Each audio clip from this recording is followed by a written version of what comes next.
walkability and the traffic flow, parking, which, as you know, we just wrapped up a parking study that would be incorporated into this master plan as well, so it's not being repeated. Input from stakeholders, businesses, visitors, staff, residents, council, historic preservation and planning commissions, any other public outreach that can be done. As we brought to you in July, we're thinking maybe from 10th Street to Kendra Heights. Again, we did bring some other options to you tonight to see what that extent looks like. Kind of sound like a broken record, but if you ask 5 people where Old Town starts and stops, you can get 5 different answers. Some people think it starts all at Mingus in Maine, right there by Circle K. So again, the goal is to have a usable plan that provides achievable options, and we have budgeted $150,000 this fiscal year for this plan. So we got 3 geographic options now. These are the changes that we've made since we presented to you in July. We're going to look at incorporating the future restrooms on the north end of Old Town into this plan. That was another item that was budgeted this fiscal year that staff had been talking about based on feedback from businesses down there. So we're going to look at doing that. The other is to evaluate existing and future placement of electric vehicle charging stations. We got those ones right there in the City Hall parking lot right now. And then, as I mentioned, incorporate the completed parking study into it. The scope of work, we did revise that. I know there were some concerns with some of the language in there that made it sound like the Old Town Activity Park would be changed into parking. That was never the intent of that, so we definitely revised it so it doesn't sound like that anymore. There's no desire by anybody that I know of that would want to do that. So some of the items in the scope of work: transportation safety and operation. So, you know, is there any benefits for putting a roundabout at Main and Willard, even potentially at the north end, Main and Cactus there? The streetscape and walkability, have that open space park, which would be the activity park there, and how does that work with what might the options be with the city buildings down there if the city decides to get rid of them or incorporate them into some revitalization as part of the park. And again, the electric vehicle charging stations, wayfinding, that's been talked about for a number of years now. Seems like every time we tried to make headway on it, it kind of just got stalled out for various reasons. I know a lot of people would appreciate that, whether it's wayfinding while you're walking around down there or driving, or a mixture, a little bit of both. Including, you know, pedestrian wayfinding maps. One of the ideas that was talked about a few years ago is have that kiosk that's down there. There's one at the old jail, and then one at, put one at the clubhouse, and have an updated map in there with a list of all the businesses down in Old Town and where they're at and where they're located. It would take some updating, you know, as businesses come and go, but it could be a very beneficial thing to have down there. And again, parking signage system, where's the public parking? And that's laid out in the parking study that we just had done. This is the first map that we presented to you. There were some comments on it, and again, it shows from 10th Street, basically all the residential till you get to the historic district down in this area here, and then out over here surrounding this. Councilmember Dow, you requested that we go ahead and incorporate this part here, so we've done that. So here's the same map that now, hold on, back up. So it actually incorporates this property here and now this property here as well. Those two were left off the original. This property, and we'll kind of point it out again, this has an approved housing project on it, so the next item on the agenda, that'll be brought up. So it's kind of one of those, does it need to be part of this Old Town Master Plan or not? Is that housing project going to go anywhere? I don't know. but that is an option to include it. If we stretch Old Town out to 10th Street, I think makes sense to include it because it does front Main Street right there. This one cuts out and comes up 4th Street here and incorporates everything inside 4th Street, and again over to the west side over here still has this property up here, and then these commercial residential properties right here. It leaves out everything on this side over here, which again, some people might say that it is Old Town, some people might say it's not Old Town. And with that, we'll entertain any questions. Can you go back a slide? So the area that got cut out from, what is that, 4th Street to 10th Street? This over here? Yeah, Mhm. that's all residential? This is all residential in here. Okay. There's some properties along here that are commercial or commercial residential, I believe, but everything up in here is residential. And where can you generally tell me where the commercial historic district is? I believe, Ryan, did we put that map on here? Yeah, we included that here. So it's actually this red outline right here is the commercial historic district. It goes along like that. And then this black line here is the Old Town Special Planning area that we created a few years back. That was identified due to the hardships of developing or redeveloping some of those properties, mostly the residential ones, because they're all undersized based on what the current zoning ordinance requires for a property to be. So if somebody comes in on one of these properties and it's vacant or they demo something, they're subject to meeting current development standards, which almost none of those properties can meet. So we created a special planning area. It's an opt-in. You're not automatically in it. It is an opt-in planning area. So if somebody opts into it, then they're subject to different development standards that helps them out a little bit.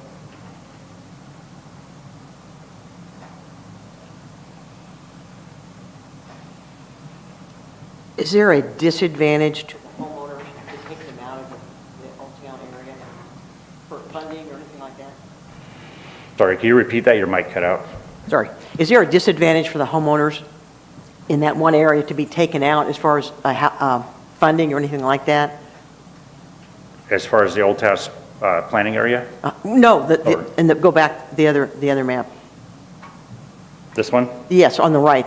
This here? Yes. They just wouldn't be included in the master plan. It really, I guess the big question for council is do you want this plan to incorporate established residential zones that have been there for quite some time and will likely remain for quite some time? Or focus on areas that might lend themselves to more realistic changes or development. That's not to say that that area can't, somebody can't ever come in and buy a bunch of it up and try and do something. Chances of that are happening are not high. I doubt most of those people down there would sell to do that.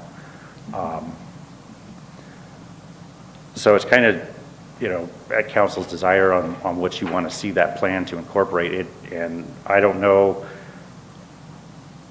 what the plan might say about an area like that, other than maybe some streetscape improvements, make it more walkable in the neighborhoods. That's probably what you'd be looking at on that kind of a plan for a full residential area. Yeah, I'm okay with taking that out. The only reason I ask is the city of Glendale, they have, where their city hall is, they have an area that turned into antique shops, a lot of antique shops. But I can't see that happening here. So I'm okay with that, just FYI. Yeah, we really have only seen that, like this section right here in the CR, a number of these have gone back and forth between being businesses and residences over the years.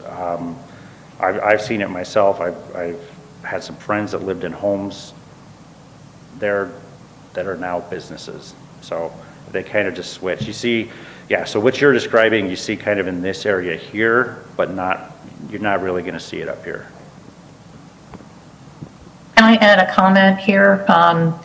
Some years ago, some folks may remember that there was an effort to make a arts and entertainment district that stretched from, I think it's maybe 3rd Street where the clinic is, all the way to the Old Town Center for the Arts.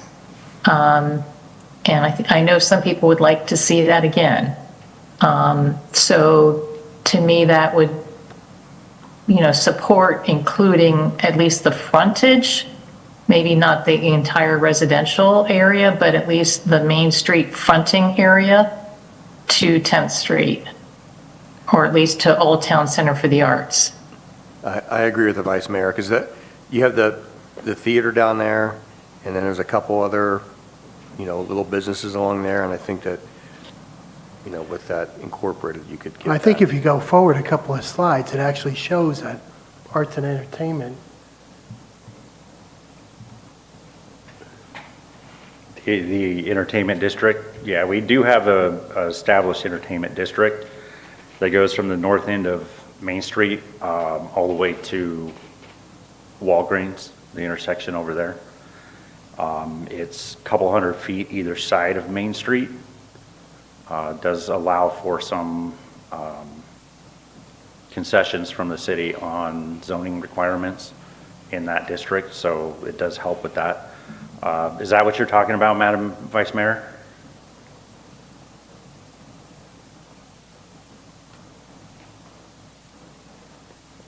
Not exactly. I was just kind of thinking of that stretch from, I think, 3rd Street to the Old Town Center for the Arts.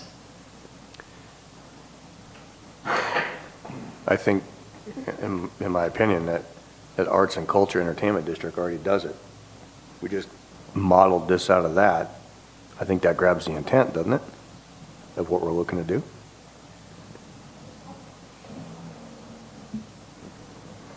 Scott and Mayor, if I could chime in real quick here and ask a question of staff. So typically, you're going to have a master plan cover a 10 to 20-year lifespan. Is it realistic to think that residential housing would have movement to the degree where we'd need to have studied it within that time frame? And if so, given the funding that we have available for the study, would the larger the study area mean the chances that the expense for the study is going to be larger if they have to study a greater area? I don't think you'll see that go away from residential in 10 to 20 years. Okay.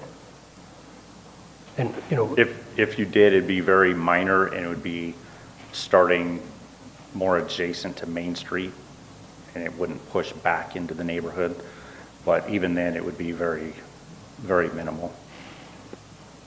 That's why I think that Arts and Culture Entertainment is compressed enough for the next 5 or 10 years to incorporate that. It doesn't overextend us. Let's look at the general things along Main Street right now. I think at the very least to add it into the study area and follow those same boundaries would be consistent with what we're trying to do in the other areas. So take,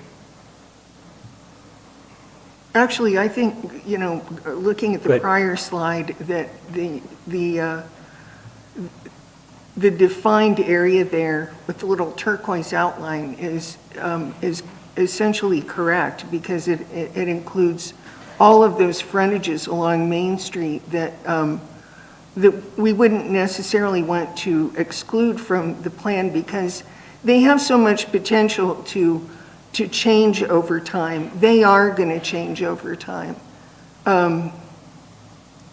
But the houses beyond that boundary are probably, they're there for the foreseeable future, and may reasonably be excluded from master planning. Whereas the businesses along Main Street going from 8th Street on into Old Town, the rest of Old Town, need to be, I think, included in the master plan.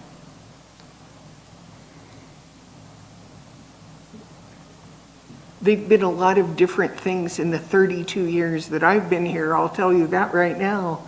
And there's still open space there. There's still, there's still a plot of land right there at 7th and Main that has yet to be developed. So I have, my sense of it is that it will probably be a commercial use sometime in the future rather than somebody wanting to build a house there. And Madam Mayor, Council, some of this area right here, I think it's at the corner of Main and 8th. There's a property right in here that, and it's not the only one. There's some of those that are really close to Main Street that are being used as Airbnbs. People have invested to buy those, fix them up.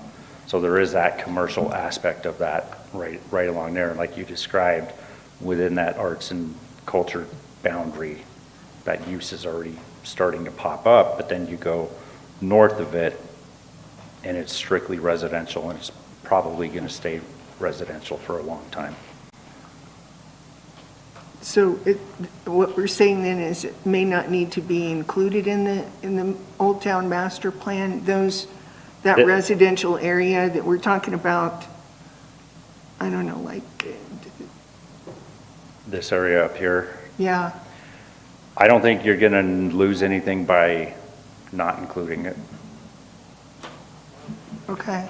Yeah, that's why I think that it's already created, that Yeah. arts and culture is already created. If we just stick to that, I don't think we can. Yeah, I'm Lose that. agreeing with that. I think so too. I don't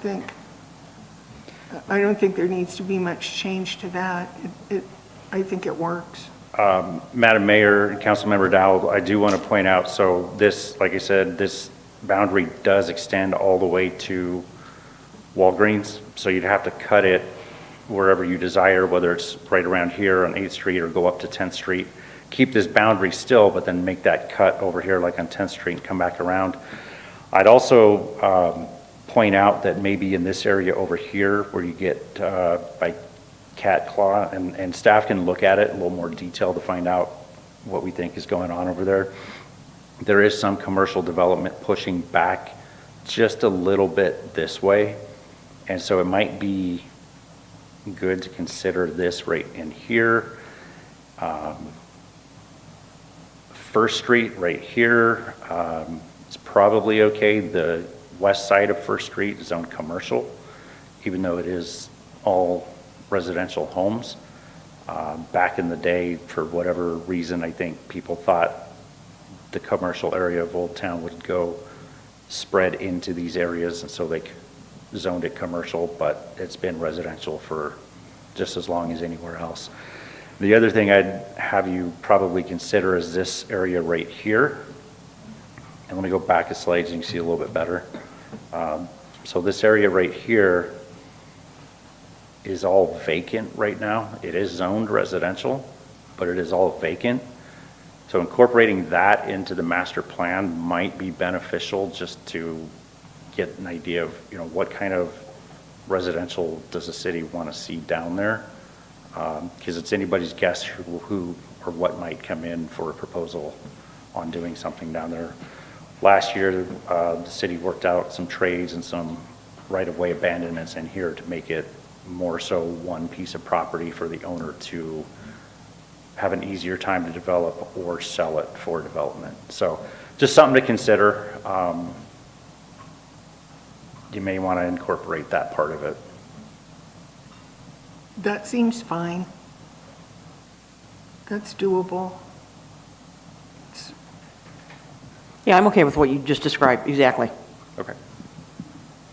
But prior to that, the idea of kind of cutting off the arts, entertainment, culture, either at 8th or 10th would probably be beneficial for the purposes of the study, I would think.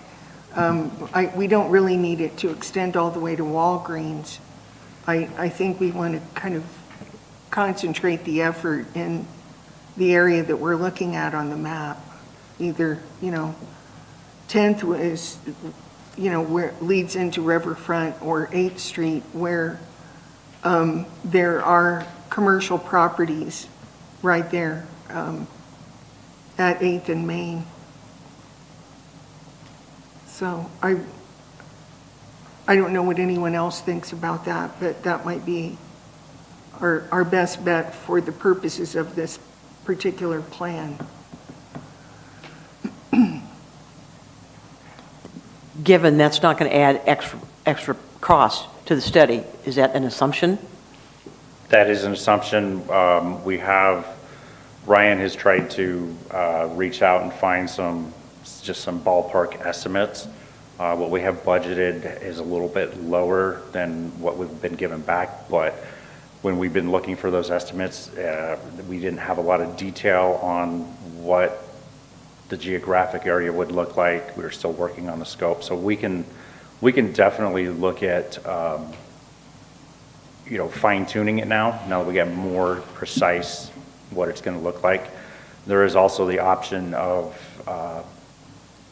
do we want to look at phasing it? Do a part of it now, do a part, maybe do a phased approach where we work on the commercial area first and then expand outside of that. Okay, that makes sense. Those are definitely options. Now, do you need to come back, or do they need to come back to us and get, with the final figure, and get our approval? Yes, Madam Councilwoman, the award of contract will need to come to council anyway, and so once we go through the proposal process, that'll come back to council for review and award. Yeah, I like the phase-in project too. Possibility. Works for me. Another question I've got is, in the beginning of your presentation, you ask, are you asking us now, how we see Old Town? Is that, or do you know, or do you need any input from us? Madam Mayor, Councilmember Wilden, no, these are just kind of general questions on, the reasoning to do the plan. So it's not something we're looking for an answer right now, but it's kind of to answer that question. The plan is to kind of answer that question. What is Old Town for Cottonwood? What is it? What do we want it to be? So that's kind of what those are. And I think part of the previous discussion when you talked about what those boundaries could look like go towards defining what is Old Town. Mm-hmm. And then the character and such will all come out of the study, but so long as there's agreement amongst the council members on what those boundaries want to be, then we can move forward with that in the process. And I believe you all did get a copy of the draft RFQ or RFP for it. So if there's any questions on that, we're here to answer those as well. No, I didn't see anything excluded from the scope of work that concerned me. Okay. It seemed fine. I had some comments. Scott, I liked in the cover memo that was presented to council the goals for the Old Town Master Plan. And I actually thought that their specificity was better than what was described in the scope of work. It was more explicit on the deliverables, and it included specific mentions of the Old Town Activity Park and the clubhouse, which I did not see in the scope of work document. So I think my recommendation would be to use the goals for the Old Town Master Plan that were in our council briefing package cover memo to include that or make it more consistent with the scope of work. Under transportation, safety, and operation, there was mention there about potentially looking at adding roundabouts on Main Street at Willard, which to me seems like a good idea, at least in terms of at least evaluating the need for such. But I had a related comment, and it has to do with evaluating the traffic behavior and safety of 360-degree turnarounds at the Hippie Emporium and making recommendations that I don't know, for those folks who don't live on or don't see that traffic pattern happening just beyond Adriana's and Hippie Emporium, but people go through Old Town, realize they've gone through the Old Town district, and then they make a 360-degree turn, which is, put some of us at risk because people just make like a sharp turn. And so there's been discussion about some options to address that. So that would be my suggestion, to include that under the heading of transportation safety and operation. Okay. And my only other comment, Scott, was on under the heading of streetscape and walkability.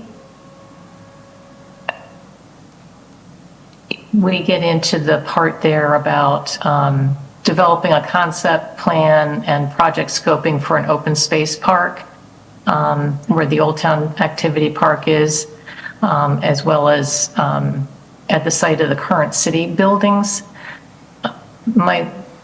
I'm in support of that, but I think what I'd like to know is, can the buildings be removed? Are they contributing to the historic district designation? Because that, to me, is a very important consideration.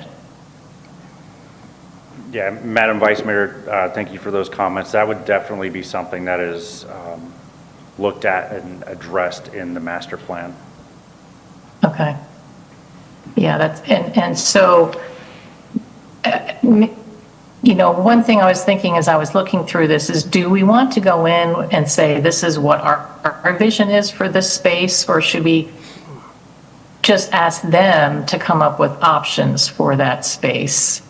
And just say there's the potential for these buildings to be removed pending evaluation of their status relative to the historic district designation. Madam Vice Mayor, the way I picture it is staff would meet with the consultant ahead of time and go over what it is that the city's looking for, and include any, kind of historic facts, any historic conversations. And so that kind of message, that kind of information would go to them to let them know, how the city feels about that area. So yeah, it would definitely be relayed to the consultant to factor that in when they take on the project to develop some options. Right, and I guess what I'm trying to say, and I don't think I'm probably doing a very good job of it, is just, should we just say to the consultant, we would like to improve upon the Old Town Activity Park and not lay out what, that it would necessarily incur removing the city hall buildings, just basically saying, what are the options? And saying, we've considered this one option, but, we'd like to hear from them what other options there may be. Just trying to be open-minded about this and see what other options there might be. Well, hopefully the consultants would also want to get feedback from business owners in Old Town and the public. Yes. Yeah, for us, Because for me, this is a really important space, Old Town Activity Park. To me, it almost like it all grows out from there. I agree, and I wouldn't foresee those buildings being removed, just kind of building around it. But that's my opinion. Right, I think there needs to be feedback. I don't think we should direct what we want to see. There may be value as future retail. Yeah, I think it's too early to tell right now. Might be value as pickleball courts. No? Councilmember Coates, Vice Mayor Coates, did you say that? Chuckling. Council, if I could add here, I think there's value in not stating up front what might be proposed, that sort of thing. Right. At the staff level, we've talked, and I know I've talked individually with council members, I think one of the key will be the tremendous amount of community input that we seek in what the residents and the business owners and the stakeholders want to see in that area.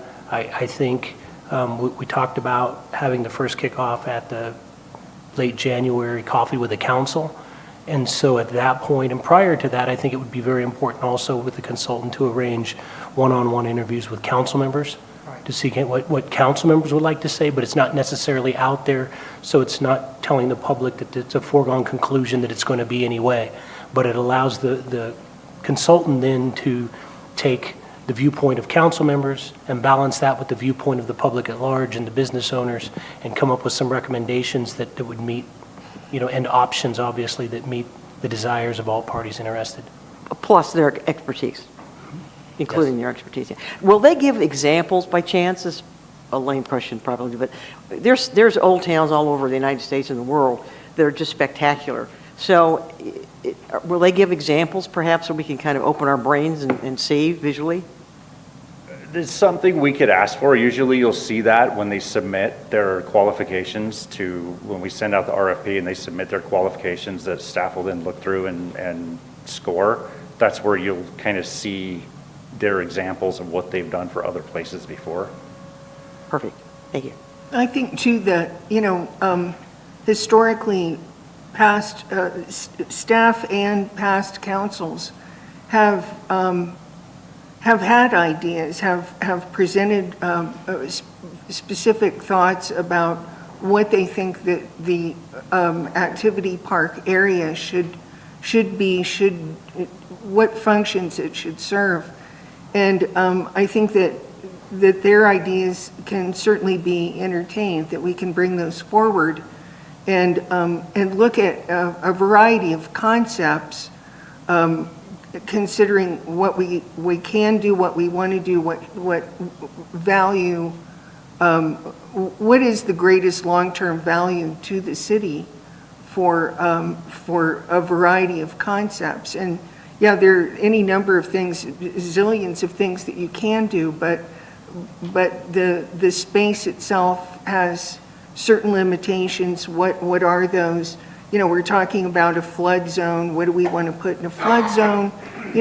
How do we want to keep the open space open? Those sorts of questions need to be incorporated into a general concept, and more specific elements can be added or subtracted along the way as we invite input from businesses and the public. And certainly this would involve more than one meeting, inviting the public to come in and look at the various concepts that are generated through our past experiences with Old Town, and where we go from here, especially considering that City Hall is moving. So what does that leave behind, and how do we want that to look? And I would like to see achievable goals, in some order, what could be done first and, that type of thing. So some very achievable goals. Yeah, that's one of the big things that we would ask for is what is realistic and Yes. what can happen.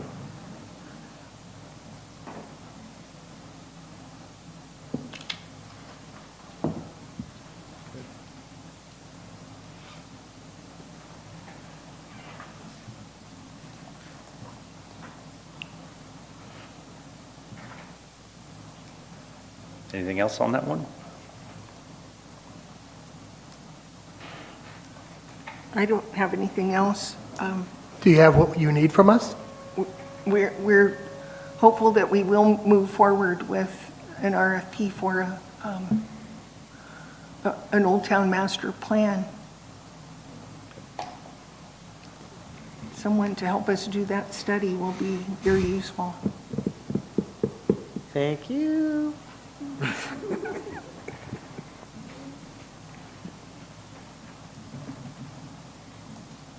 Anything else? Is that it? Do you This'll be need fun. anything else? Are we good to go?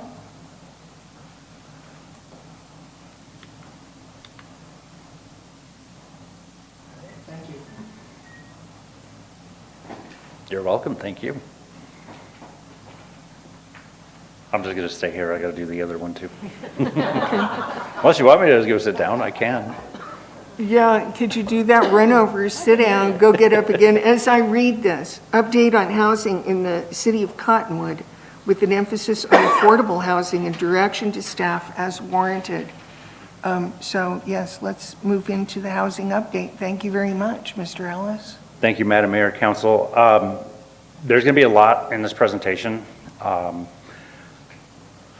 You're free to ask questions as I go, or if you want to get through it and then pick apart, we can back up, talk about it.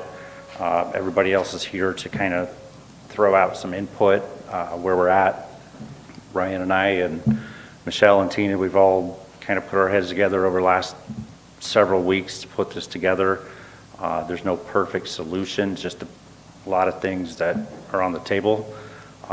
So I'll run through this, and then if you don't mind, I'll go sit down to have the discussion.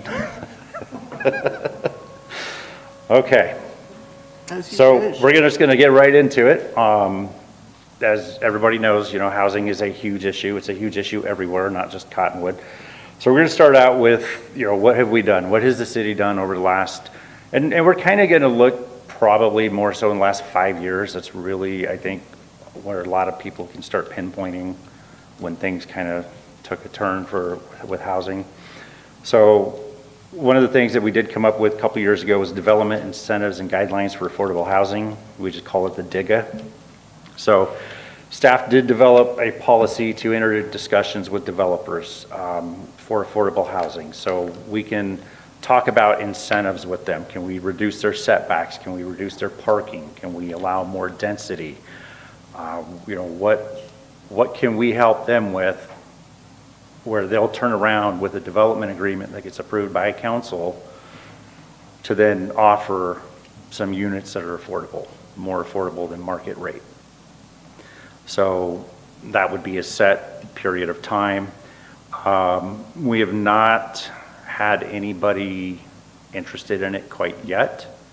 And not to get too far ahead, but we'll talk a little bit about some potential projects that we can talk to about some of these things. As you know, we're always updating the zoning ordinance. We're always making some amendments, try and help with housing. Some of the biggest ones are the by right multifamily residential in C1. Used to have to get a conditional use permit. Now that's not the case. Accessory dwelling units, that's been a big one. We worked on that even before the state came through with their mandate on it. So that was another big one. And then we did an amendment a couple years ago with cluster subdivisions, conventional subdivisions, natural open space. So historically, we required 30% open space on any multifamily project. And that took up a lot of the available property, made them have to cut down their density, even though the zoning would otherwise allow higher density. So we kind of addressed that, redid it. The cluster subdivision is basically more for low density subdivisions where it's, an acre minimum, 2 acre minimum, whatever it might be in the zoning district. And you can kind of cluster them a little bit, so you still end up with the overall same amount of open space. The homes just aren't as spread out as you might see. As you know, the general plan focuses on housing policy. We have this down payment assistance program and the CDBG home repair program, which that project was approved by council a couple years ago for this cycle of the CDBG. That did get a 9-month extension recently, and so that's wrapping up here in the next several months, but that was a successful program. Started out a little bit slow, but once it got rolling, it was very helpful for people. Current housing, what we're seeing right now is approximately 1,500 units have been approved across various projects. Some of those projects have not broken ground. So San Cipriano is a multifamily project over off of 12th and Cherry. That was approved a number of years ago. The bungalows on Main, it's the one I mentioned in the last presentation on that little strip on Main down there. That one's been approved for a number of years. The vineyards up on the bypass where Garcetta Ranch Road cuts through, they had a multifamily aspect of that project that has never gotten off the ground yet. There's just been the single family over there. Now, the reason I put asterisk on here is because those two projects, at the pretty much same time that we were putting this together, both projects have reached out to staff to have conversations about moving forward. So we don't have a lot of details on what that looks like at this time. Those meetings have not taken place yet, but like I said, there's been a number of projects over the years that have been approved. They're just not getting off the ground. From what I've seen, most of the time it's financial. Even before everybody blaming COVID and interest rates and the price of everything going up, we saw a lot of approved projects never go anywhere. So it's easy to blame that now, but what was to blame before that? There's been a few projects ongoing for a number of years, like Mesquite Hills on the greens, and then again, the Vineyard single family. Those are all single family projects. We've had 361 units get certificate of occupancy since 2020. So like I said, I'm going to go back probably about that 5 years. 50 of those are affordable. Those are Oak Wash Apartments and Verde Plaza. The Oak Wash Apartments just received an award at the Housing Forum Conference in Tucson back in August. That was the work, a lot of that work was done by Housing Solutions of Northern Arizona. And that converted an old hotel on 260 over by McDonald's into housing. The housing study anticipated a need of 611 affordable units by 2026, and that was in 2021. So it's coming up on that 5 years. And we'll hit on that again in a few minutes. And then 89 and Vine could add an additional 2,000 units, probably be less than that. 89 and Vine is up there across from Verde Santa Fe, that very large property up there. They did get their master development plan approved earlier this year. So, but unfortunately, like I just described, some of these projects have been approved for a lot of years and haven't gone anywhere. 89 and Vine dates back to the 1980s, being approved in Yavapai County before the city annexation, and it's still not broken ground. One person died, just so you know. Excuse me, and is that because, the additional units, is that because of they're able to condense the amount of public space or open space? Or is that for a different reason? The 2,000 units at 89 and Vine, that's just because that piece of property is that large that it can accommodate that. The reality of why it probably won't has to do with infrastructure, roadways, and all of that. But the density would allow up to that. But when we talked to them last, and it's been a while since we have, they said they won't hit 2,000 units, probably more in the 1,500 range. Okay, thank you. And then there are hundreds of acres within the city that are zoned residential. Most of them are low-density residential, but it's all there for future development. Infrastructure is a big piece of getting them developed. There's a lot of acreage west of the airport. There's a lot of state trust land that could lend itself with the right developer, but the infrastructure is not there for it. So the next question is, what can we do? And there's a lot of options out there, but the reality is there's more limited options that the city can do. One big thing that was presented, I went to the housing conference back in August, Bullhead City was there, and they gave an example of 2 projects that they've gotten off the ground using basically a marketing plan for developers. Picture, Tricia and her team creating a marketing plan to bring in your favorite retailer. Put together a little booklet on why they should come to Cottonwood and do this. Do the same thing with housing. Sell Cottonwood to the developer. Why should they come here? Show them the available properties that they could potentially develop on. Show where the infrastructure is, what's already there, so they don't have to spend the money on it. What are our requirements, permitting, development requirements, permitting times? What is our current multifamily and what's the occupancy of it? Again, Bullhead City presented on this, they did this and they've been successful doing this. And it's one of those things that I think could easily be done.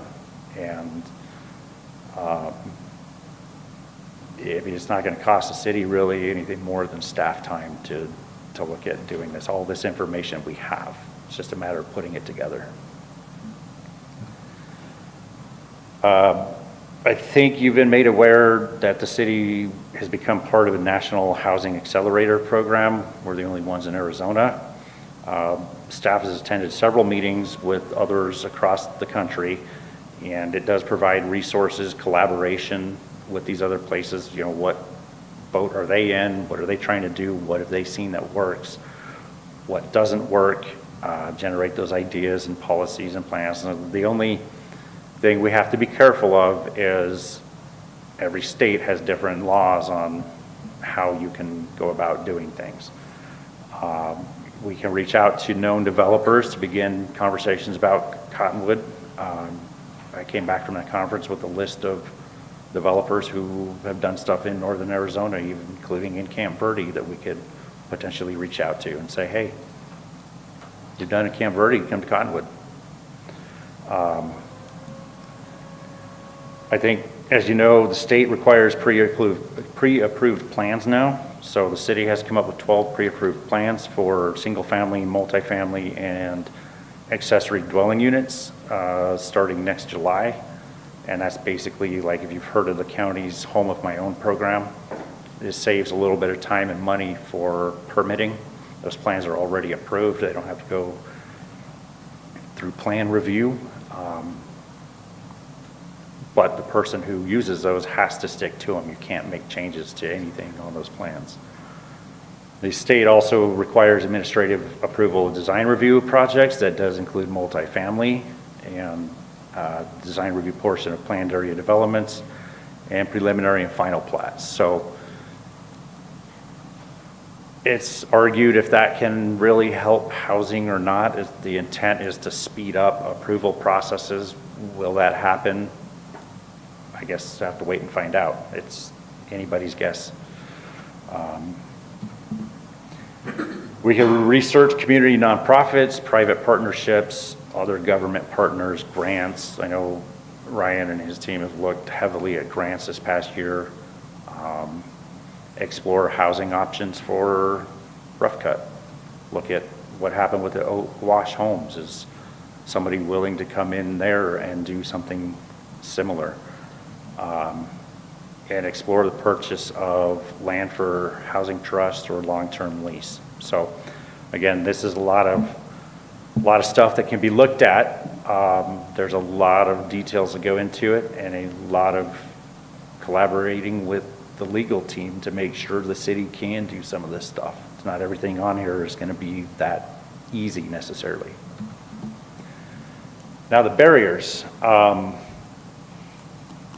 The biggest takeaway from that conference was that you're not very likely to get affordable housing unless it's LIHTC, the low-income housing tax credit.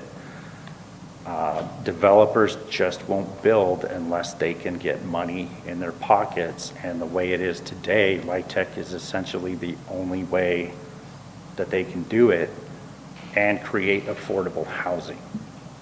Now anybody will come in and build housing, but they're going to sell it or rent it at market rate. But to get affordable housing, you almost have to have LIHTC. And that is very competitive and very strict standards to meet to get those approvals. The Arizona gift clause restrictions are a barrier. Ryan and I have talked about it numerous times. I still don't understand it, but it seems like compared to other states, makes it very difficult for us to do anything here. Tax increment financing is currently not available in Arizona, so it's bond for improvement projects. Has to do with property taxes. And I think, Ryan, you can correct me if I'm wrong, but it was mentioned that the state legislature might look at that this next year. Yes, that's why we wanted to put that in there, because I think you will be hearing about that at the legislature this year, and there's many cities and towns who will be advocating for this. But because it does have to do with property tax levels, it helps us far less than other communities. There's also a state tax rate on contracts that adds approximately $15,000 to every unit. And that's the state level tax on building a house or building housing. I don't think the state's going to be okay with taking that away because it's going to affect their budget. And then that trickles down to everybody else and Kirsten. So I know we like to complain at the staff level in this industry that the state, wants to dictate everything and try and take over everything when they should kind of look in the mirror. But that's not something they're going to do. They're not going to get rid of that. They're not going to get rid of that tax. Arizona law does prohibit inclusionary zoning, and that requires developers to build affordable housing within their projects. Basically, if somebody came in and said, I want to do this, and we said, okay, you can do it, but you have to make X amount affordable. We can't do that. We can't just outright require that. We can do it voluntarily and enter into a development agreement, and that goes back to kind of one of those things I said earlier, like with the DIGA, we can provide them incentives. Okay, we'll reduce your setbacks. Okay, we'll reduce your parking. So that is kind of like a voluntary inclusionary zoning, but they have to be willing to do it. We can't just outright make them do it as part of approval. It's got to be a give and take. The infrastructure, like I said, oh, sorry. Just so I understand it the same way that I completely understand it. I see there are 3 bullet points that kind of explain it, but tax increment funding. Can you explain what that is?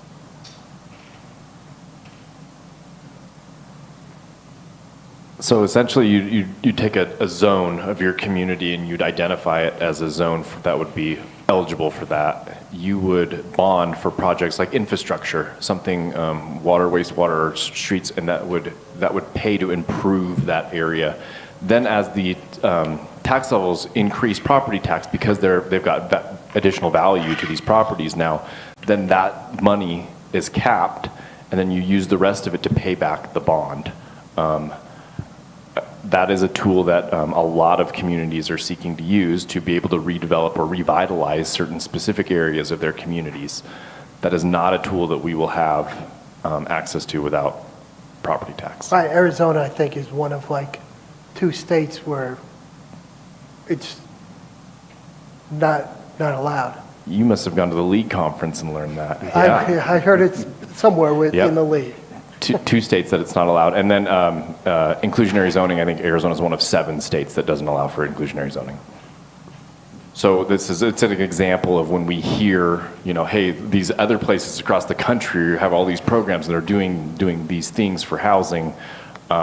These are some of our limitations. Council, at the next council meeting, we'll bring forth contracts for both state and federal advocacy groups. Should council move forward with that prior to the next legislative cycle, those advocates will meet with council members, probably 2-on-1 or 3-on-1, and determine what are your priorities from that. They'll put together a legislative platform. When that time comes, I've got my notes, but I urge you to remember that these are the things that we need to put pressure on the state for. The state likes to say that they're all about housing, but if they are, there's a lot more things that they can do that other states are doing that can help us. And if it's going to be a struggle for the larger cities, they can cap it at rural cities at 50,000 and below, median income, that sort of thing that could help the smaller cities be able to take advantage of these incentives and push housing in our communities. All right, continuing. So like I mentioned a couple times, another barrier, infrastructure. State Land Department will not allow further annexation of their state land until existing land in the city is developed. And the number one reason that the land we have in the city is not developed is infrastructure. There's a piece that's just out 260 past Walmart, just kind of up like between 260 and Camino Real. It's a big chunk of state trust land, but there's no infrastructure out there. There's water nearby. Water would be, I say it lightly, easier to put in, but the sewer doesn't run out there, and that would be substantial expense. There's another piece of state land on the northeast corner of Mingus and 89A right there. That's all state trust land, but there's no sewer on that side of the river. So infrastructure is a huge, huge deal. And sorry, but I hold on to this one a lot. Contrary to popular belief, zoning requirements are not a barrier to affordable housing the way they're publicized to be. They're just not. Are they perfect? No. Is there room for improvement? Always. But at the end of the day, does that make or break somebody being able to afford a house? No. The numbers just don't add up to make that realistic. Not in my backyard, NIMBY, that's popular. It's been around for decades. If you don't know what that is, it's basically people come somewhere and they want to be the last ones in there and they don't want any more development around them. And then some items beyond our control: cost of materials, cost of land, interest rates, developer profit. I've looked at a lot of the studies that have come out from various entities at the national level, state level, some of the universities. And I honestly have a hard time finding where they mention these in their studies on the cost of housing. And I feel like it's important. It's an important aspect of it. And if it's overlooked, I feel like the solution's never going to be easy. You have to have all the factors on the table. So again, I know that was a lot. We're all here to discuss it. Questions, comments, concerns, clarifications? And I'm going to go back and sit down if that's okay. No. Sorry. One thing which I've pushed forever, not that it's the best solution, but how much can we look at new types of construction? You know what I mean by that? No. 3D, that kind of thing? Sorry. 3D, the 3D construction. 3D, oh, okay. For example, that's one example. Yeah, so that is out there. It is on the table. Building codes kind of support it. A few years back, we had somebody come in. They were going to put up a 3D printer to do that over off of Willard. And it fell through. There is a new house, I'm trying to think where it's at. I want to say it's on 8th Street, being done with some block material. What? Some block material that is supposed to be very energy efficient. It's still fairly new, but it's not showing to save a lot of money right now because it is so new. So it really, that kind of housing hasn't caught on enough yet to make it any more affordable than a stick-built house. You're referring to the big, like, Lego style bricks? Is that what you're referring to? Yeah, they are very expensive. As far as the rough cut building, I thought we had some construction company that was looking to buy that. Is there any more movement on that? I personally, in my department, have not been contacted by anybody with an idea to come in there and do anything. I know Tom Whitmer has been in contact with some organization that was interested in it, but I don't know I don't know what the status is of it right now. All I've ever heard was they were interested and they were having conversations, but nobody has come into community development to discuss it. Councilmember DeWillis, we do have a broker, ROI, who is actively trying to promote the sale of that building. They have had contact, and they have told us they've had contact with 2 or 3 people. Most of the time, when the people come back, it's too large. It's a very large area, and so the one person that they did have interest from, they are waiting to hear from the interested party from Tom Whitmer. They're supposed to meet with them sometime soon. But the other one, they looked at it, but it was just too large for what they needed. Thank you. Also, I'm curious on the legalities. If we entice a developer to come in, buy this chunk of land and build affordable housing, is it possible to say, what are you going to charge for this 1-bedroom, 2-bedroom, 3-bedroom apartments, and can we lock them in on that without, from my understanding, this happened prior. Developer bought the land, starts to build, and then sells it to another developer, negating the income. And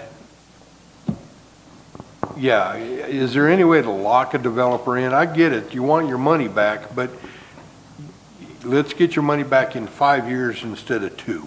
Yeah, Councilmember DeWillis, so what that looks like is basically the city entering into a development agreement with the developer that they have to provide affordability for X number of years. As far as setting, what that rental rate would be, that comes in the form, and Ryan can explain more details about it, but that comes in the form of a percentage of the AMI on what, is it 60% AMI, 80%, 100%, and that's where that rent would fall. So it's not necessarily going to say you can't charge more than $900 a month. It's going to say you can't charge more than this percentage of AMI. So yeah, basically what you're asking can be done through a development agreement, and if the developer sells, the new buyer is still subject to entering into that development agreement. It's basically transferring. We saw that with a lot of the vineyard stuff when trying to get Grosseto Ranch Road done. Yeah, and Councilmember DeWillis, I'll just add on to that. We had an interesting conversation with our legal counsel just yesterday to talk about the legality of all that. So we're kind of entering some new territory. So, but to be able to do that, those are absolutely the options that we're exploring, to be able to do that development agreement in return, in exchange for affordability. And then the question is, what are we willing to give up in exchange for that affordability? And that usually comes in the form of probably cash, or in the form of reducing some of our fees, something like that. And that's where you try to get that balance of well, we're going to reduce fees or by X amount. So we would want in return this amount of affordability to be a kind of a dollar for dollar. Does that make sense? Okay. Would it involve providing access to existing infrastructure? Access to existing infrastructure? Well, I mean, that you would have to connect a piece of land to water and sewer and other utilities. And do that for, maybe provide, I don't know how that would work. Yeah, I'm just asking if developers might be enticed if the city were willing to chip in with some Madam Mayor, of the development fee I think you're on the right. costs. Yeah, I think you're on the right track there. But that's what are we willing to, how much does that cost? And then what are we willing to give up? And I think with water, wastewater, there's a different conversation because they come out of a different fee. It's not general fund. So that's another legal question that we'd have to explore, because that's not general fund monies. Right. But yeah, those are the right questions, and those are the questions we're talking with legal about. So I like the idea of a marketing approach and leveraging our marketing team. And being aggressive with it, bringing folks in, inviting developers in and having them tour the city and, having a nice buffet of sandwiches from Safeway. But I guess my question is, in your experiences, is it a lack of interest from developers? Or, I don't know if you have context on that. That segues into my next question. So I'll have a follow-up question.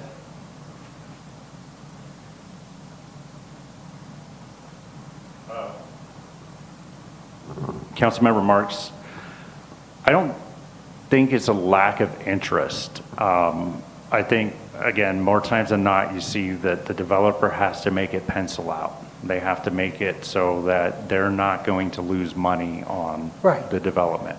Right. So, I know we were going to reach out to a lot of these projects that didn't get off the ground. Michelle, did we get anywhere with that? Do you have any information on that?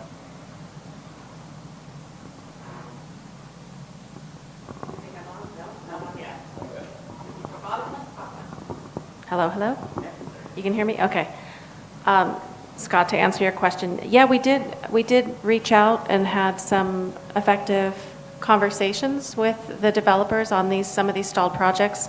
Found it to be a very positive conversation. A lot of it was reasons for the stalls included, like Scott mentioned, the increase in cost to do business and things like that, things that were out of our control. I can say that there was still interest with the few developers I spoke with, and they really appreciated the call and the communication. And on that line, I believe Tina had actually got the residual of these calls with, I don't know, are you able to speak to this? Yeah, they followed up, pretty much she was reporting on, she had sent the report with all the details on what the reasons were, and I got phone calls from M.E. Morales for the 14th and Mingus Apartments. That's also when we started hearing from bungalows and vineyards too, just to name a few of the projects. All right, that was actually my follow-up question. It was, were we, doing some analytics into these projects that have, not moved forward or are stalled, to get some understanding, and whether there was, if we could get some kind of grain of information that we can build from, where the city can maybe influence it a little bit more. When I look at the list of projects that are stalled, I don't really have the perspective whether it's, if it's as bad in other places, that if it's like this in other places, or whether it's worse in Cottonwood, whether this is just part of a cycle. That's just what I'm wondering. Is there any, low-hanging fruit that we can grab right now to make an immediate impact, that is just very close? Because that's where I want this is all stuff that's obviously going to take a while to get done. Is there anything right now that we can grab and be like, this right here, if we did this, it would accelerate us to some extent through it, whether it be infrastructure or changing whatever that happens to be. But I'm just curious if there's one thing that would make an impact, or is there one thing that would make an impact? Because there may not be. We may have done most of that stuff already. I'm just curious, is there something that, you can lightning bolt it, bam? Yeah, if I could add, Scott, the 2 or 3 slides that you had on what can the city do, there were a lot of ideas there. So to follow on Councilmember Dowell's comment, when you look at that list, what are the 1 or 2 or 3 things that are achievable that could, or as Councilmember Dell said, could make the biggest impact, where should the city's resources be expended?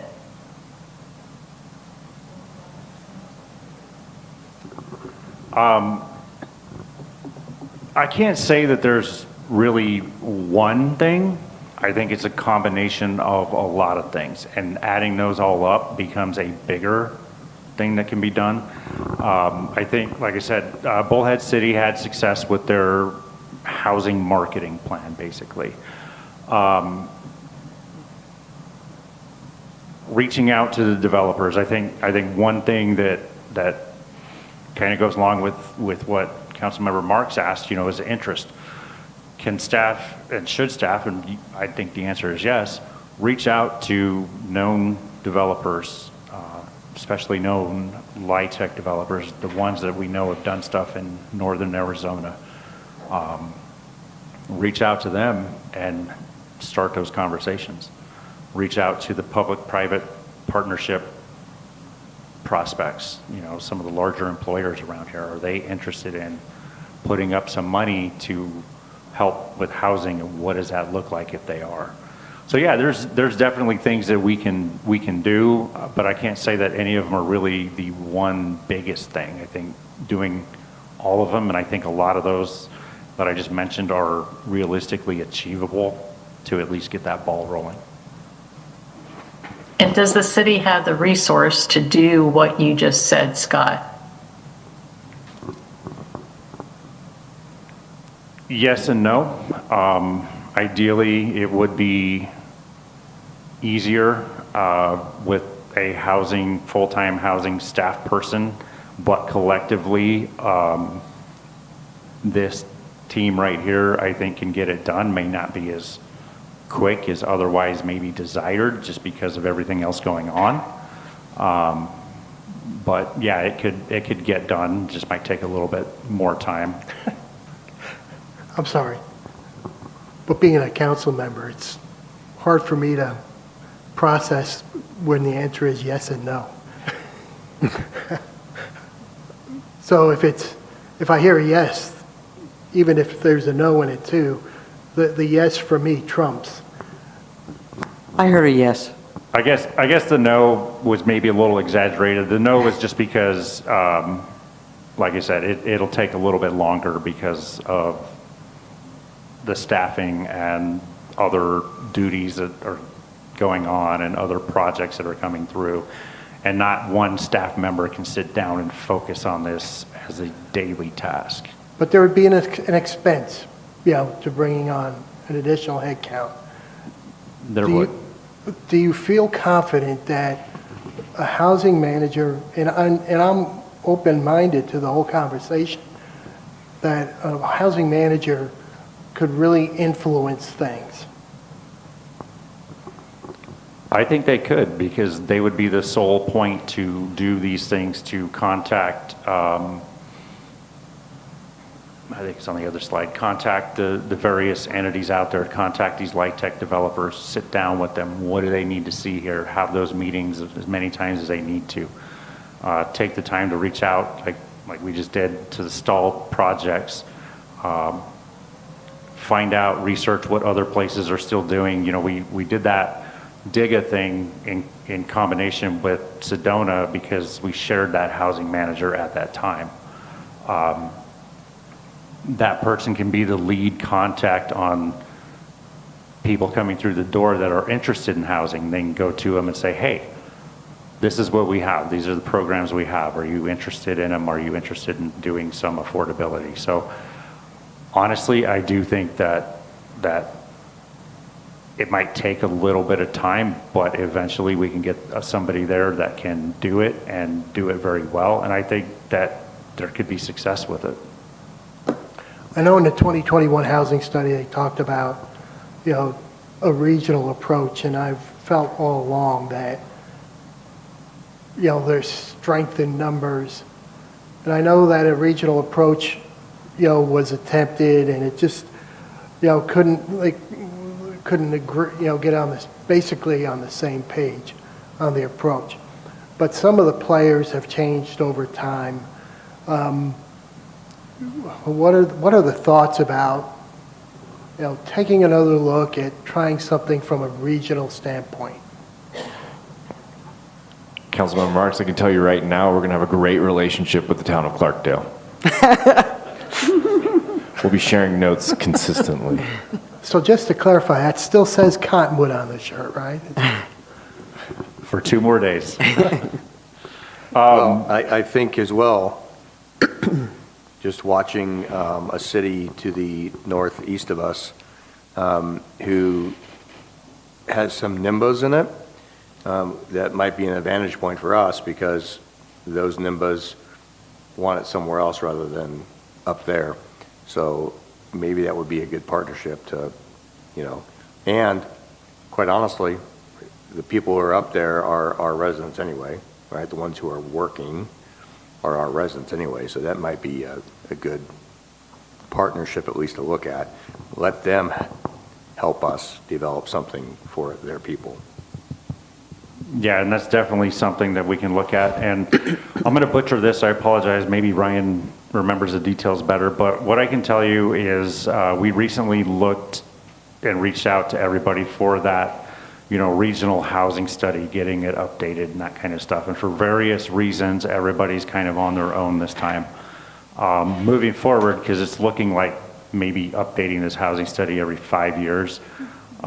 Clarkdale went on their own because they got a grant for it, and when they asked Department of Housing if they could, incorporate other people, they were told no because a grant was specific and could only be used for them. What was Camp Verde's reason? They just don't have the money. Sedona, I think, wanted more than what anybody else wanted, and then so it just kind of left us on our own right now to update our housing study. But moving that forward, everybody will come to the table again to discuss doing it more regionally like that. And then I don't think Sedona has a choice at this point. I think they're stuck between a rock and a hard place. Yeah. Because they need their workers to be up there, and they don't want more housing. So, it would be a great pressure point for them. And I think it's an opportunity for us. We have been included in and kind of can borrow from their housing study because it was really, really well done. I've seen 2 presentations from that particular group. I can't remember who those guys are, I'm sorry. But they've done a really thorough job of examining housing and the housing issues, and done this specifically for Sedona, but a lot of the issues that they have examined still apply to us. And because of our position, because we have classically been the community where workers in Sedona live, their housing study really has some pertinence to us. So I'm interested in continuing to look at some of their findings and apply them here because I think they're valuable. I think that was a good study. I think too that Ryan and I probably got an opportunity to get some good housing information out of our visit to the forum, the policy forum that we attended this last summer. So there's some good resources there that we can certainly go back to and take a look at and examine those in greater depth. So I'm not and I don't want people to freak out over this because I'm not an advocate for adding more government or expense, Kirsten. However, what I'm hearing is the low-hanging fruit is really somebody to drive this. That's what I'm hearing. It's somebody to drive this from that perspective and then build off of this. And what I hear is we can do all this, but it's going to be haphazardly until we get somebody who takes the point and becomes the head of the spear. I would say yes, Councilmember Dowell, because there is so much going on any given day that not any one person has the capacity to make this their daily job and to do it every day. And to do and put the effort into it that probably really should be put into it to achieve what can potentially happen with it. Okay, I've got a few thoughts. And I'm just going to say, I mean, they're not necessarily in order, and they're just ideas. First of all, to get something like that, you're looking at ROI, and that's probably what we need to look at as a council as well as Mario does. So that's my thought there. And I'm not saying we couldn't do that. And then as far as resources, there are a number of resources all over that we could tap into from the league. There's GPEC, Greater Phoenix Economic Council. We can maybe get them to help us somehow, although it's Phoenix, but it's who you know, not what you know. Can we possibly, again, a thought, maybe do a developer open house and ask them what they need? And we got to be careful with that because they're going to give us, we need everything. But we could at least take it into consideration and ask them. We don't have to do it here. We could do it in Phoenix if it was to our advantage. And those two things there. Now, there's a development right now that's ready to roll. It's Mingus and 14th. But that's only 15 units. So that's really not much. But I think if we reach out and continue to reach out, whoever does it, to the developers, I think, who wouldn't want to live in Cottonwood? But we got to have jobs as well. So there's other things to consider, but just thoughts. Right, I think that rolls into the marketing plan also. What's that? I think that what you mentioned rolls into the marketing plan also, where you actually target developers and invite them, show them the town, show them the city. Right, you had put on there, update the housing study. What value would you see in that? Since I'm holding the mic. Okay, yeah. Councilmember Mosley, the idea behind that would be a gap kind of analysis. So you could hand those statistics over to a developer and say, here's where our gaps are. This is what type of housing we need. This is the demographics that we're trying to serve. And to kind of that marketing plan would be a big piece of that marketing plan is so we can kind of do their due diligence for them and say, here's exactly what type of housing we need and here's the demand. Right, I noticed on the 5-year affordable housing action plan, talking about partnerships with organizations that own land. Now, is that like a community land trust? Is that something that we could even think about? Here it says initiate partnerships with other organizations that own land and may be willing to participate in an affordable housing complex. Yeah, Councilmember Mosley, I think that specifically that was probably talking about your nonprofit community who might own parcels of land already and be interested in housing. It doesn't mean we couldn't look at a housing trust or contributing to a housing trust. I know there's another organization that's kind of taking the lead on that. I'm not sure that the city wants to take a lead on that. When you talk about capacity and you're talking about, a housing person, you're getting into a housing trust. Now you're into a whole nother realm of housing. And that is something personally, I think I would discourage the city of getting into, to that depth and that level of housing. And I will say too, when it comes to a housing person or a housing position, I think, not to speak for Mr. Cifuentes, but I think that's part of his initial evaluation, right, of what this organization's capacity is and what we're able to do there. So I think hopefully we can give him some time to evaluate that. And I do want to comment on the LIHTC. I know that we've just approved the property again to go after another LIHTC application. That is very, very competitive. And if we have reached out and talked to other LIHTC developers, low-income housing developers, and LIHTC is their tool. So if we talk to 10 affordable housing developers, they're all going to ask for LIHTC. At least that's what we've come to learn. And we are committed to, or at least you've committed to seeing that process through again for this next year, does that mean we're going to get it? Right, Again, that's a very competitive process. right. When Tom Whitmer and I we spoke to Governor Hobbs, and that was what I asked her for, is, it's too limited. The LIHTC, this tax credit is too limited. There are too few people being awarded this tax credit, and the need is much greater than the competition for this tax credit is allowing. So, if that's something that we should definitely lobby for.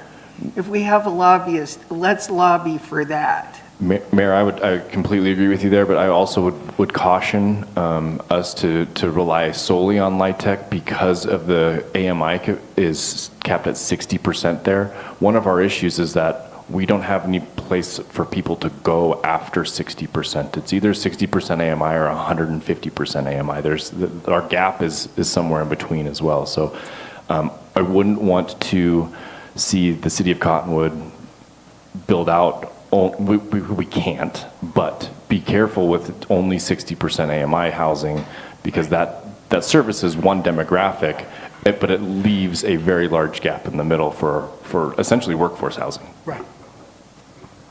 So I'll chime in just a little bit here. First of all, I think my ventriloquism skills are very good because it sounded a lot like Ryan when he spoke. But he absolutely nailed it. First and foremost, when you take a look at a lot of the things of the what can we do's tonight, a lot of those are weighted very heavily on the development of those programs. Once you get them developed, I don't know that it could sustain a full-time position. I think that's something we need to look at. One of the wonderful things that we have and we're doing already is right now we have an administrative position that's shared between finance and HR. Something like this would probably be an analyst level position, but maybe there's a need in another department when it comes time to budget time that we can look at and maybe share between a couple of departments, maybe even one that's weighted in an enterprise fund, so we're not solely on the general fund. But that's something we can look at. In the meantime, I think we have the resources to do some of those. A lot of us have pretty broad shoulders, and I think identifying those top affordable housing developers in the state would be a first one. I think working through a variety of staff to put together our packet that we can send to those developers. Those are all things that we can do in the interim while we start to get an idea as to what the ongoing workload is going to be. We all know a full-time position is 2,080 hours. Is there 2,080 hours on an ongoing basis worth of work that's going to be needed to achieve those tasks? I can't say yet that there is. But I can say that we'll definitely make a priority to look into it. And in the meantime, we can start to move some of those things forward. I think when we look at some of the items, be it updating the housing study and that sort of thing, those are things that can be done fairly easily through outside consultants that don't necessarily have to rely on staff.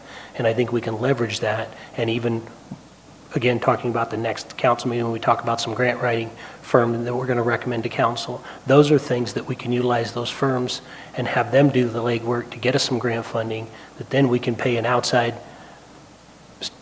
either a consultant or someone like that to do those studies for us and put together things for us in these packets. We're also going to bring to you a proposal or a presentation from Retail Strategies.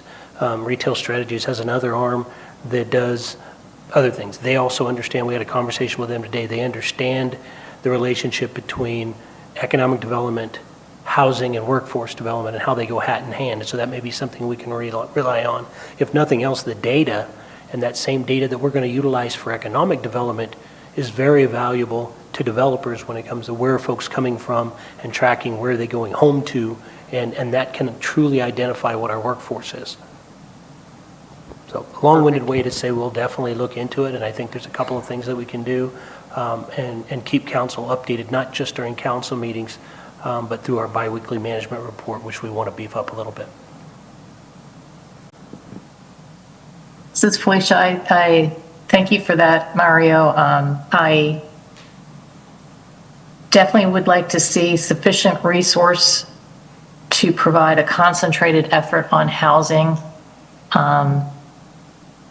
And I look forward to you and the team looking into what is the best approach to do it. How how to best do that. What are the options with current staff, with new headcount potentially, and/or other resources, as Councilmember Wilden suggested. So I'm looking forward to what your analysis, what your research can provide, and updates in the future on this. Agreed, completely agree. Can I also, sorry, I forgot to mention too that I've been meeting monthly with Sedona's housing manager just to compare notes and see what's going on with them as a regional approach. And so I'd say we're fairly in the loop on what Sedona's plans are and what they've been able to achieve and how we can work together. So that's our conversation monthly is how can we do this together, knowing that this is a regional thing. We will let you know when we find out that answer. And Cottonwood I actually, also saw the Senate approve the road to housing recently. Of course, it has to go through the House of Representatives yet, but it was largely approved on bipartisan lines, so it's looking encouraging to get through the House. That may be, I don't know what your perspectives are on that, whether that's a glimmer of hope for us. Vice Mayor Coates, yeah, that's definitely something we're keeping an eye on, and I know that at the federal level, they actually expanded that LIHTC program. They got rid of it at the state level, but they expanded it at the federal level. So there's different philosophies going on how to do all that, but we're definitely going to be monitoring that. And again, I'll go back to the item on the 21st that you might see. We're going to be asking for some assistance monitoring that kind of stuff. our federal representatives have all reached out. How can we help you? So, I mean, they're there. And also, Cottonwood has a number of Sedona workers that live in Cottonwood. So it's to their advantage as well. I think I see some increasing will from on the part of the county to involve itself in taking a broader look at housing too. They may not have done a whole lot in the past, but they're understanding that we are in crisis mode and they need to respond. Mayor Shaw, I'll mention too that the county did a housing study as well, and that's originally we tried to jump onto that housing study and say, hey, while you're at it, can we add Cottonwood? And another example of where something fell through and they weren't able to add Cottonwood, but they are doing a housing study or they've completed one recently, so that they're at least involving themselves. Is there, I know there's like networks that the city staff have with other municipalities. Is there a way to understand how other municipalities address staffing in terms of municipal resource? And I'm not talking about Phoenix or other places because they're just not comparable, but like Bullhead City, do they have a full-time housing manager? And if not, how did they come up with this marketing campaign?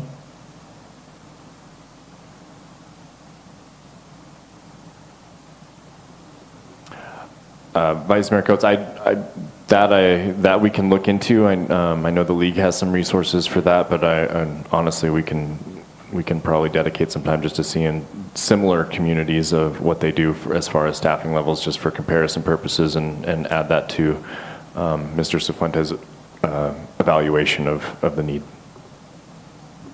I think that could be helpful. Let's not forget our local representatives as well that can help us. Nonprofits.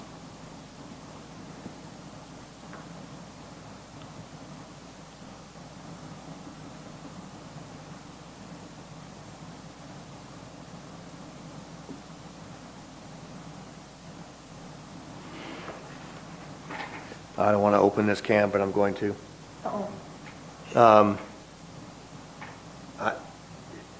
Obviously, short-term rentals play into this, so I know we have something coming up, right? But I think that plays into it as well, and how the state looks at that. not so much here in Cottonwood, but in the surrounding area it does, which obviously then impacts us. So I just want to put that on the table because I think that that's something we can't take our eye off of, especially from the state level. What do you mean? Meaning that. Explain that. Meaning that, in my opinion, every local municipality should be able to have some input on what STRs look like in their own community. Right.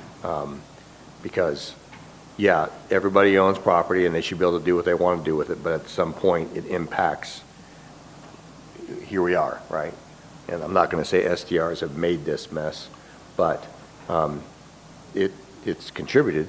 So, and I think that that's something that Sedona's in their position because of it, and now we are the ones who are feeling the pressure because they don't have any, they don't have any inventory. So now all the inventory is here.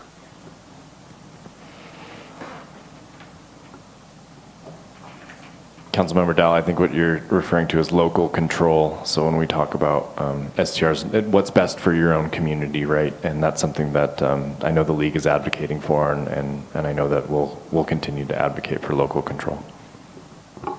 Right, we've seen presentation that would take in the total repeal of STRs, the ability for people to buy property and turn them into STRs, to, just allowing for some levels of local control.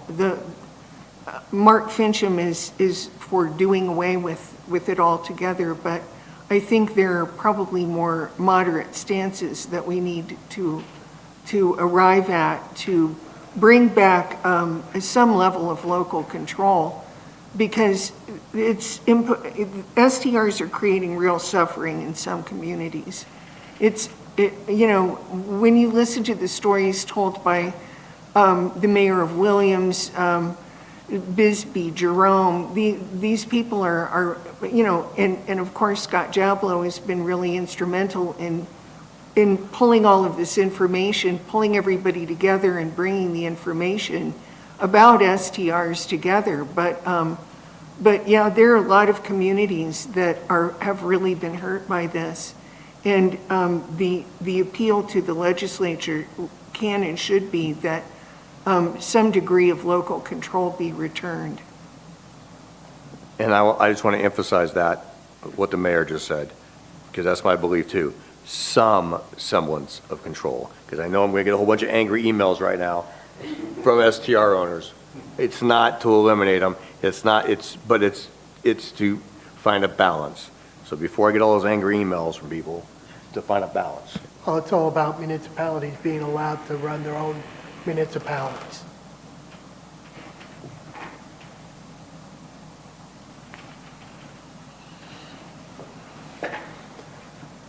So what's next? Yeah.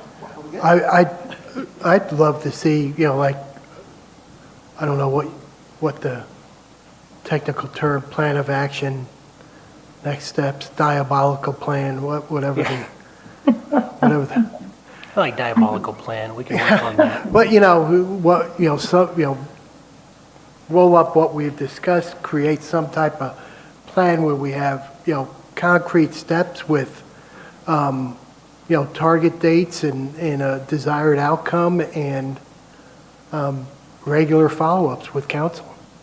Yeah, I think we'll sit down together and kind of work through these. What can we do, short-term, long-term, and then we can commit to being back before council within 90 days. And then find a new community development guy, right? Yeah. We're working on that as well. Although Scott did say he can feel free to reach out to me whenever you want, so. Perfect. Yeah. He'll probably do it on a Good, how stipend. nice. I'll put a little cubicle in the corner of his office over there and just come visit. I think we should implant some sort of listening device. And I can do that, It's already done. so you know. It's already done. You weren't supposed to leak it. Okay, I'm I good. haven't said anything mean to Susan Guthrie yet, but I plan to. I was just kind of waiting for the heat to die down, and I'll have a word with her. So, but no, best wishes to you. Thank you for all that you do. Well, good luck, Scott. Yeah, just Wish watch you your, the best. watch your Wish you speed the very coming best. into Cottonwood or Sedona.